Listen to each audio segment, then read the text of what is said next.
নমস্কার, সকলকে স্বাগত জানাই আমার চ্যানেল ইনভেস্ট উইথ নিশানে। আজকের এই নতুন ভিডিওতে আমি আলোচনা করব আপকামিং আইপিও এনএসডিএল নিয়ে, এবং তার সাথে এখানে চুলচেরা বিশ্লেষণ করব তার যে পিআর কোম্পানি সিডিএসএল, অর্থাৎ এনএসডিএল ভার্সেস সিডিএসএল। এই আলোচনাটা এই ভিডিওতে হবে, এবং তার সাথে সাথে আমরা জেনে নেব যে আমরা এই আইপিওতে অ্যাপ্লিকেশন করব কিনা, এবং করলে পরেও কী কারণে অ্যাপ্লিকেশনটা করব। তো চলুন শুরু করা যাক। যেটা প্রথমে বলার, যে সিডিএসএল যখন আইপিও নিয়ে আসে তখন 130 টাকায় ট্রেড করতে থাকে, এবং তার পরবর্তীতে কিন্তু স্টক প্রাইস প্রায় 2000 টাকার কাছাকাছি কিন্তু পৌঁছে যায়। অর্থাৎ সিডিএসএল স্টেক হোল্ডারদের বা শেয়ার হোল্ডারদের কিন্তু একটা মাল্টিপ্যাকার রিটার্ন কিন্তু জেনারেট করে দিয়েছে। এবার যেটা দেখার বিষয় সেটা হচ্ছে এনএসডিএলও কিন্তু আইপিও আনতে যাচ্ছে, তাহলে কি এনএসডিএলও আমাদেরকে একটা মাল্টিপ্যাকার রিটার্ন ক্রিয়েট করে দেবে? সেটাই হলো দেখার বিষয় ভবিষ্যতে। এবার আমরা যে আলোচনাটা করব এখানে, যে দুটো বিষয় বা যে দুটো স্টক, সেটা হচ্ছে এনএসডিএল এবং সিডিএসএল। আমরা যারা স্টক মার্কেটে কাজ করি তাদের প্রত্যেকেরই ডিম্যাট অ্যাকাউন্ট রয়েছে। তারা কিন্তু জানে যে তাদের ডিম্যাট অ্যাকাউন্ট যেখানেই খুলুক না কেন, সেই ডিম্যাট অ্যাকাউন্টের কাস্টোডিয়ান কিন্তু হচ্ছে সিডিএসএল অথবা এনএসডিএল। এবার আমরা রিটেলার বা ইনস্টিটিউট যারাই যেখানে অ্যাকাউন্ট খুলি না কেন, আমাদের কিন্তু এই অ্যাকাউন্টের যে হোল্ডিংসগুলো থাকে সেগুলো কিন্তু ডিজিটালি বা ইলেকট্রনিক্যালি স্টোর হয়ে থাকে কিন্তু সিডিএসএল এবং এনএসডিএল এর কাছে। অর্থাৎ সিডিএসএল এবং এনএসডিএল আমাদের ডিম্যাট অ্যাকাউন্টগুলো কিন্তু একটা লকার হিসাবে কাজ করে। যেমন আমরা সোনা ব্যাংকের লকারে সিকিউরড ধরে নিয়ে রাখি, সেরকমই আমাদের ডিম্যাট অ্যাকাউন্টগুলোকে সিকিউরিটি প্রদান করে কিন্তু এই এনএসডিএল অথবা সিডিএসএল। এই দুটো ডিপোজিটারি, যারা অনলি ভারতবর্ষে কিন্তু এই দুটো ডিপোজিটারি রয়েছে, এই দুটো ডিপোজিটারি কিন্তু সেবির যা রুলস অ্যান্ড রেগুলেশন সেটা মেনটেন করেই কিন্তু চলে। এবার এই যে এনএসডিএল এবং সিডিএসএল এর একটু তুলনামূলক যদি আলোচনা করি, তাহলে কিন্তু আপনাদের কাছে ব্যাপারগুলো পরিষ্কার হবে যে সিডিএসএল যে জায়গা থেকে আমাদেরকে যে জায়গা পর্যন্ত নিয়ে গেছে শেয়ার প্রাইসটা আপনারা দেখেছেন, সেটা এনএসডিএল পারবে কিনা সেটা তুল্যমূল্য একটা বিচার করলে পরে একটা কিন্তু ধারণা আমাদের ভবিষ্যতের জন্য মনের মধ্যে সৃষ্টি হবে। সেটা প্রথমেই বলি, এনএসডিএল যে জিনিস ব্যাপারটা আছে, এনএসডিএল কিন্তু এনএসির সাথে সম্পর্কযুক্ত, আর সিডিএসএল কিন্তু বিএসির সাথে সম্পর্কযুক্ত। এবার এই যে এনএসডিএল, এতে কিন্তু অ্যাকাউন্ট রয়েছে কত, 4 কোটি অ্যাকাউন্ট কিন্তু রয়েছে। আর সিডিএসএল কিন্তু সব থেকে বেশি ডিম্যাট অ্যাকাউন্ট রয়েছে, সেটা হলো মোর দ্যান 15 crore। অর্থাৎ এখানে আমরা অ্যাকাউন্ট সংখ্যার বিচারে যদি দেখি, ডিম্যাট অ্যাকাউন্টের সংখ্যার বিচারে, তাহলে কিন্তু সিডিএসএল এগিয়ে রয়েছে। এবং টোটাল ভ্যালু যে সিকিউরিটিস আছে তার যে ভ্যালু, অর্থাৎ স্টক যতগুলো আছে তার যে ভ্যালু যদি আমরা ক্যালকুলেট করি, তাহলে কিন্তু আবার উল্টো ডাটা আমরা দেখতে পারি। এনএসডিএল এর ক্ষেত্রে সেটা হচ্ছে 495 লাখ ক্রোর, আর সেই অ্যামাউন্টটাই সিডিএসএল এর ওখানে গিয়ে দাঁড়াচ্ছিল 76, অর্থাৎ 76,000 crore মতো। অর্থাৎ এই যে কাস্টাডি ভ্যালু সেটা কিন্তু এনএসডিএল এর বেশি। এবার এখানে কেন বেশি হচ্ছে সেটাও বুঝতে হবে, কারণ কি এনএসডিএল ডিল করে এইচএনআই এবং ইনস্টিটিউশন যেগুলো থাকে তাদের ডিম্যাট অ্যাকাউন্টগুলোর কাস্টাডি কিন্তু এনএসডিএল এর কাছে বেশি রয়েছে, এবং সিডিএসএল মেনলি ডিল করে হলো রিটেলার্সদের নিয়ে। ওই জন্য রিটেলার্সদের যে পার্টিসিপেশন বা রিটেলার্সদের যে সিকিউরিটিস থাকে, সেই সিকিউরিটিসের পরিমাণটা কম থাকে। অর্থাৎ শেয়ার মার্কেটে যে ইনভেস্টমেন্টগুলো হয়, বড় বড় ইনভেস্টমেন্টগুলো কিন্তু এই যে ইনস্টিটিউশন এরাই কিন্তু করে থাকে। বিভিন্ন যে ফান্ড হাউসগুলো থাকে, বিভিন্ন ইনস্টিটিউট বড় বড় থাকে, তারা কিন্তু হিউজ পরিমাণে ইনভেস্ট করে থাকেন। সেই জন্যই কিন্তু এই অঙ্কের বিচারে যদি আমরা দেখি, তাহলে কিন্তু এনএসডিএল অনেকটা এগিয়ে রয়েছে। এরপরে আমরা যদি কে কোন ধরনের কাজগুলো করে সেটা যদি জানি, আমরা জানি যে দুটোই ডিপোজিটারিজ, কিন্তু তার সাথে সাথে একটু এক্সেপশন রয়েছে এনএসডিএল এর ক্ষেত্রে। এনএসডিএল প্যান কার্ড রিলেটেড যে কাজ সেগুলো করে, কেওয়াইসির কাজ, এনডিএমএল ই গভর্নেন্সের কাজ এবং পেমেন্ট ব্যাংকের কিছু কিছু কাজ কিন্তু করে থাকে। আর সিডিএসএল আমরা জানি এরা পিওরলি কোর, এরা হলো ডিপোজিটারি কাজগুলো কিন্তু করে থাকে। এবার ইনকামের দিক থেকে বা রেভিনিউয়ের দিক থেকে যদি আমরা বিচার করি, তাহলে আমরা দেখতে পারবো এনএসডিএল এর ইনকাম হচ্ছে হলো 1,535 crore মতো। এইবার সেই জায়গায় কিন্তু এদের ইনকামটা হচ্ছে, সিডিএসএল ইনকামটা হচ্ছে 1199 crore মতো। এবার এখানে যে ইনকামের যে গ্রোথ বা রেভিনিউ যে গ্রোথ, এনএসডিএল এর ক্ষেত্রে সেটা হচ্ছে 12.5%, এবং সিডিএসএল এর ক্ষেত্রে এর গ্রোথটা কিন্তু 32%। অর্থাৎ গ্রোথের দিক থেকে, রেভিনিউ গ্রোথের দিক থেকে কিন্তু সিডিএসএল অনেকটা কিন্তু এগিয়ে রয়েছে। এবার নেট প্রফিটের দিক থেকেও যদি দেখি আমরা, সেখানেও কিন্তু এখানে দেখতে পাচ্ছি এনএসডিএল এর 343 crore, হোয়ারাজ আমরা দেখতে পাচ্ছি সিডিএসএল এর প্রফিট হচ্ছে 526 crore। এখানেও একটা গল্প রয়েছে। এখানে দেখুন প্রফিট যে গ্রোথ সেটা কিন্তু এনএসডিএল হচ্ছে 24.6, হোয়ারাজ আমাদের সিডিএসএল এর প্রফিট গ্রোথ হচ্ছে 25%। অর্থাৎ এখানে প্রফিট গ্রোথের দিক থেকেও কিন্তু সিডিএসএল এগিয়ে রয়েছে। এবার প্রফিট মার্জিনের কত পার্সেন্ট, প্রফিট মার্জিন যদি আমরা দেখি, সেখানে দেখতে পারবো 24% হচ্ছে এনএসডিএল এর ক্ষেত্রে, এবং প্রফিট মার্জিন গ্রোথ কিন্তু সিডিএসএল ক্ষেত্রে যেটা দাঁড়াচ্ছে 48%, প্রায় ডাবল বা ডাবল এটা। তার মানে বুঝতে পারছেন যে প্রফিট মার্জিন যেটা আছে সেটার পার্সেন্টেজ দেখি যে এখানে কি রকমের, এখানে রিটেলারের ইনভলভমেন্ট। অর্থাৎ এখানে কি হয়, অপারেটিং এফিসিয়েন্সি সিডিএসএল এর কিন্তু এনএসডিএল থেকে বেটার, কারণ কি একটা হিউজ পোর্শন অফ রিটেলার কিন্তু এখানে ইনভলভ থাকে, এখানে কাজ করে, যার জন্য কিন্তু প্রফিট যে মার্জিনের সেটা কিন্তু বেশি দেখা যাচ্ছে 48%। এরপর আমরা আরও কিছু ডাটা দেখে নেব। যদি আমরা পি রেশিও হিসাবে কথা বলি তাহলে দেখতে পাবো যে সিডিএসএল এর পি রেশিও দেখাচ্ছে 64.1, হোয়ারাস এনএসডিএল এর আমরা দেখতে পাচ্ছি যে এর পি কিন্তু অনেকটা কম, সেটা হচ্ছে 46.63। তার মানে এখানে ভ্যালুয়েশন অনুসারে আমরা যেটুকু প্রাথমিক ধারণা পাচ্ছি যে সিডিএসএল অনেকটা ওভারভ্যালু। এবার এখানে ওভারভ্যালু হওয়ার কিছু কারণ রয়েছে। আপনি যদি এখানে এদের আরওই এবং আরওসি দেখেন, দেখতে পারবেন এখানে কিন্তু আরওই এবং আরওসি এর দিক থেকে কিন্তু আমাদের সিডিএসএল অনেকটা এগিয়ে রয়েছে। অর্থাৎ রিটার্ন অন ক্যাপিটাল এমপ্লয়েড এবং পি রেশিওর যদি আমরা একটা তুলনা করি তাহলে এখানে যে পিটা ডিমান্ড করছে সিডিএসএল সেটা কিন্তু জাস্টিফাই হচ্ছে, যেহেতু আরওসিটা এবং এবং বিভিন্ন যে প্রফিট মার্জিন আমরা বললাম সেগুলো যেহেতু বেশি, সেই জায়গায় দাঁড়িয়ে এখানে যদি পি ডিমান্ড বেশি করে থাকে সিডিএসএল, সেই জায়গায় অ্যাট আমি মনে করছি যে ঠিকঠাকই আছে ভ্যালুয়েশন অনুসারে। এবার এনএসডিএল এর ক্ষেত্রে যেটা আমরা দেখলাম যে ওখানে আরওসি এবং আরওইটা অনেকটাই কম। আরওই এখানে 17.11% এবং আরওসি হচ্ছে 22.7%, যার জন্য এর পি রেশিও আমরা দেখতে পাচ্ছি 46.63।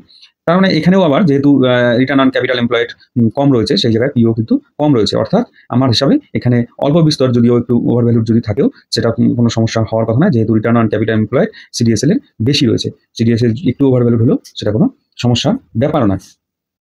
আমরা কিন্তু এই তুল্যমূল্য আলোচনাতে দেখতে পেলাম যে সিডিএসএল এর সবকিছুতেই কিন্তু গ্রোথ কিন্তু ভালো রয়েছে। তার হওয়ারও কারণ রয়েছে, কারণ কি এরা ডিরেক্টলি ট্রিট করে বা ডিরেক্টলি গাইড করে হলো রিটেলারদের, অর্থাৎ বিভিন্ন রিটেলার যারা আছেন তারা কিন্তু বিভিন্ন ডিসকাউন্ট ব্রোকারের ওখানে অ্যাকাউন্ট খোলে এবং সেখানে যখন ডিমেট অ্যাকাউন্টের সংখ্যা বাড়ে তখনই কিন্তু এদেরও বিজনেস বাড়ে। অর্থাৎ যে বাজারে যে বিভিন্ন যে ডিসকাউন্ট ব্রোকারগুলো আছে এখন তারা গ্রোয়িং স্টেজে রয়েছে, বিভিন্ন ডিসকাউন্ট ব্রোকার নতুন নতুন অনেক আসছে, এরা সকলেই কিন্তু সিডিএসএল এর সাথে যুক্ত হচ্ছে। তার ফলে কিন্তু এদের মানে দেখা যাচ্ছে যে সিডিএসএল এর গ্রোথটা আমরা স্পষ্ট কিন্তু এই ডাটাগুলো থেকে বুঝতে পারলাম। এনএসডিএল এর তুলনামূলক যদি আলোচনা করি তাহলে এনএসডিএল থেকে অনেকটা বেশি।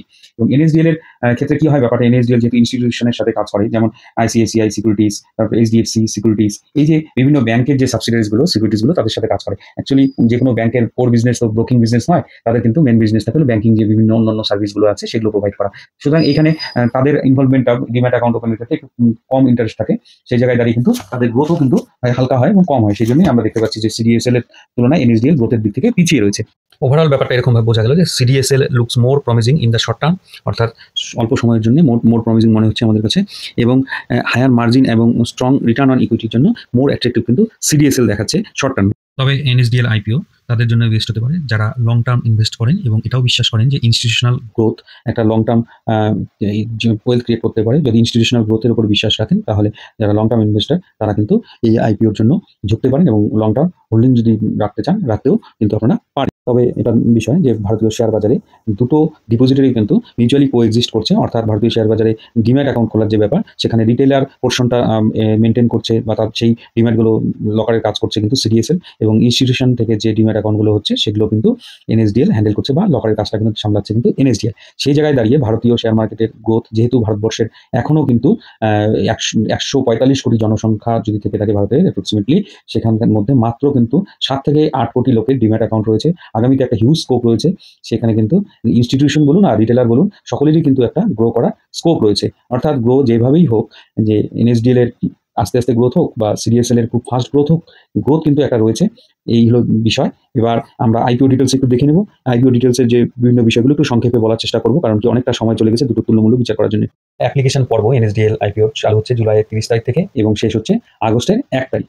এবং এই যে টাইম লাইনগুলো তার মধ্যে অ্যালটমেন্ট ডেট হচ্ছিল 4 তারিখ এবং রিফান্ড ইনিশিয়েশন হবে 5 তারিখ, ডিম্যাটে ট্রান্সফার হবে 5 তারিখ, লিস্টিং ডেট হলো 6 তারিখ। অর্থাৎ অ্যাপ্লিকেশন করবেন 30 থেকে 1-এর মধ্যে, লিস্টিং হয়ে যাবে আইপিওটি হচ্ছে 6 তারিখ। এবার লট সাইজ যে 18টি স্টক থাকবে, ইস্যু প্রাইস হচ্ছে 800 টাকা কাট অফ প্রাইস, 760 থেকে 800 রেঞ্জ আমরা কাট অফ প্রাইসে অ্যাপ্লিকেশন করবো। ইস্যু সাইজ হচ্ছে 4011.60 কোটি টাকা, পুরোটাই অফার ফর সেল। এবং লিস্টিং কিন্তু এনএসসি বিএসসি দুটোতেই লিস্টিং হচ্ছে। এখানে আমরা যদি শেয়ার রিজার্ভেশন কোটাগুলো দেখি, কিউআইবি কোটা রয়েছে 50% এবং এনআইআই এইচএনআই কোটা টোটাল রয়েছে 15% এবং রিটেলার জন্য কোটা রয়েছে 35%। এবার আমরা কোম্পানিটির একটু ফিনান্সিয়াল ইনফরমেশনগুলো দেখে নেব, এখানে টেবিলের মাধ্যমে তুলে দিয়েছি। এখানে দেখুন প্রত্যেকটা ইয়ারের ডাটা দেওয়া আছে। এই প্রত্যেকটা ইয়ারে আমরা যদি অ্যাসেট দেখি তাহলে কিন্তু প্রত্যেকটা বছরেই অ্যাসেট কিন্তু বাড়িয়ে গেছে কোম্পানিটি, রেভিনিউও তাই করেছে। প্রফিট আফটার ট্যাক্স যদি দেখি সেখানেও কিন্তু দেখেছি বাড়িয়ে গেছে। এবং নেট ওর্থ যদি দেখি প্রত্যেকটা ইয়ারে, এখানে আপনারা টেবিলটা একটু স্ক্রিনশট নিয়ে দেখে নিতে পারেন। এবং কোনো ধরনের কোনো বোরিং কিন্তু আমরা দেখতে পাচ্ছি না, অর্থাৎ জিরো ডেট কোম্পানি। রিজার্ভ সারপ্লাসও কিন্তু বাড়িয়ে গেছে কোম্পানিটির ইয়ার আফটার ইয়ারে। এবার এখানে ফিনান্সিয়াল যে ব্যাপারগুলো সেগুলো নিয়ে কোনো সমস্যা নেই। এখানে পিআর ডিটেলস আমরা অনেকক্ষণ আগে আলোচনা করলাম, সেন্ট্রাল ডিপোজিটরি সার্ভিস লিমিটেড নিয়ে অর্থাৎ সিডিএসএল নিয়ে, তার সাথে তুল্যমূল্য আলোচনা করলাম। এবার যেটা দেখা যাচ্ছে এখানে এই আইপিওতে সাবস্ক্রিপশন ভালো রকমই আসবে, কারণ কি বহু প্রতীক্ষিত আইপিও এবং ভ্যালুয়েশন আমার মনে হচ্ছে ঠিকঠাক জায়গায় আছে। এখানে যে গ্রে মার্কেট প্রিমিয়াম চলছে আপাতত দেখা যাচ্ছে 17%, এটা কিন্তু মার্কেটের সেন্টিমেন্টের উপরে ওঠানামা করে, কারণ এটা কোনো অফিসিয়াল কিন্তু ইনফরমেশন নয়, এটা মার্কেটের বাইরে একটা আনঅফিসিয়াল ব্যাপার, এটা মার্কেটের সেন্টিমেন্টের উপর এবং সাবস্ক্রিপশনের উপর কিন্তু ওঠানামা করবে। এবার আমরা কি করবো সেটা বিষয়, যে আমরা অ্যাপ্লিকেশন করবো কি করবো না, সেটা আমরা যখন তুল্যমূল্য বিচার করলাম অনেক কিছুই আমরা জানতে পারলাম। এবার অ্যাপ্লিকেশন করবো কিনা সেটা আমরা কি কি কারণে অ্যাপ্লিকেশন করবো সেটাও আমাদের ক্লিয়ার হওয়া দরকার, যে আমরা লিস্টিং গেনের জন্য করবো, না শর্ট টার্ম হোল্ডিং এর জন্য করবো, নাকি লং টার্ম হোল্ডিং এর জন্য করবো। এবার আমরা যখন অ্যাপ্লিকেশন করবো তখন আমরা কি বিষয়ের উপর ভিত্তি করে আমরা অ্যাপ্লিকেশনের ডিসিশনটা নেবো এবং কি কারণে অ্যাপ্লিকেশন করবো, সেই 3টে যে কারণ বললাম সেগুলো কিন্তু আমরা এই যে আমি যে বিষয়গুলো নিয়ে এখন আলোচনা করবো সেগুলোর উপর ডিপেন্ড করবে। প্রথমত আমরা যখন অ্যাপ্লিকেশন করবো দেখবো যে সাবস্ক্রিপশন রেট কতটা রয়েছে। সাবস্ক্রিপশন রেট যদি ভালো থাকে সেখান থেকে আমরা বুঝতে পারি যে মানুষের জন্য একটা সেন্টিমেন্ট এই আইপিওটার উপর আছে এবং এরা লিস্টিং গেন পেতে পারে। এরপর আমরা গ্রে মার্কেট প্রিমিয়ামটাও দেখবো একটু, এটা অফিসিয়াল না হলেও আনঅফিসিয়াল এটা একটা ধারণা কিন্তু দেয়। বেশিরভাগ ক্ষেত্রেই 80%, মোর দ্যান 80% ক্ষেত্রে কিন্তু এটা ঠিক হয়, মোটামুটি আশেপাশে প্রাইসে বা ওর থেকে বেশি বা অল্প কমে লিস্টিং হয়ে থাকে। খুব রেয়ার কেসে এর থেকে কম প্রাইসে লিস্টিং হয়ে থাকে। সুতরাং আমরা জিএমপি দেখবো, আমরা দেখবো সাবস্ক্রিপশন রেট, আর তারপরে আমরা এখানে ডিসিশন নেবো যে অ্যাপ্লিকেশন করবো কিনা। এবার আমরা যে আগে আলোচনাগুলো করেছি সেগুলো থেকেই আমরা বুঝতে পারি যে এখানে লং টার্ম হোল্ড করা যাবে, তো কোম্পানিটা লং টার্ম হোল্ড করাই যেতে পারে, কারণ কি এটা একটা ভালো রকমের আমাদের প্রফিট ভবিষ্যতে জেনারেট করে দিতে পারেন। এবং যারা লিস্টিং গেনের জন্যই করেন, এরকম কেউ স্ট্র্যাটেজি ফলো করে লিস্টিং গেন নিয়ে যায়, পরে যদি কোনো সময় কোনো কারেকশনে পায় তখন আবার স্টকটিকে বাই করে। কারণ কি আইপিও যেগুলো নতুন আসে, বড় বড় আইপিও থেকে ছোট IPO, most of the IPO আমি দেখেছি মোটামুটি 70% আইপিও নিচের দিকে চলতে শুরু করে, একটা গিয়ে স্থির অবস্থা হয়, তারপরে কিন্তু সেখান থেকে আবার একটা পুলব্যাক নেয়। এবার এই যে যা স্ট্র্যাটেজি ফলো করতে পারেন, কিন্তু ওই 20% আইপিওর মধ্যে যদি এই আইপিওটা হয়ে যায় তাহলে কিন্তু আবার আমার যে পূর্বের কথাটা সেটা আবার খাটছে না, তখন দেখা যাবে যে আমি ভুল এবং সেখান থেকে মার্কেট এই আবার উপর দিকে চলতে শুরু করলো এবং স্টকের প্রাইসটিও উপর দিকে চলতে শুরু করলো। এবার এইগুলো স্ট্র্যাটেজি আপনারা নিজেদের মাইন্ড সেট আপের উপর ডিপেন্ড করে ডিসিশনটা নেবেন। তবে আইপিওতে অ্যাপ্লিকেশন করবো কিনা এই বিষয়টা নিয়ে যদি সিদ্ধান্ত নিই, আমি অ্যাপ্লিকেশন করবো এবং কতটা করবো কতটা করবো এটা আমি সিদ্ধান্ত সাবস্ক্রিপশন রেট এবং জিএমপি কিন্তু দেখেই করবো। সুতরাং আপনাদেরও কাছেও আমি ইনফরমেশনটা শেয়ার করলাম। এবার আপনারা আপনাদের সিদ্ধান্ত আপনাদের মতো করে নেবেন। টাকা আপনার, রিস্ক আপনার, হারালে আপনি হারাবেন, গেইন করলেও আপনি গেইন করবেন। তো আমার ভিডিওটি যদি ভালো লাগে লাইক করবেন, কমেন্ট করবেন, শেয়ার করবেন। যারা নতুন দেখছেন চ্যানেলটিকে সাবস্ক্রাইব করবেন। ধন্যবাদ, ভালো থাকবেন।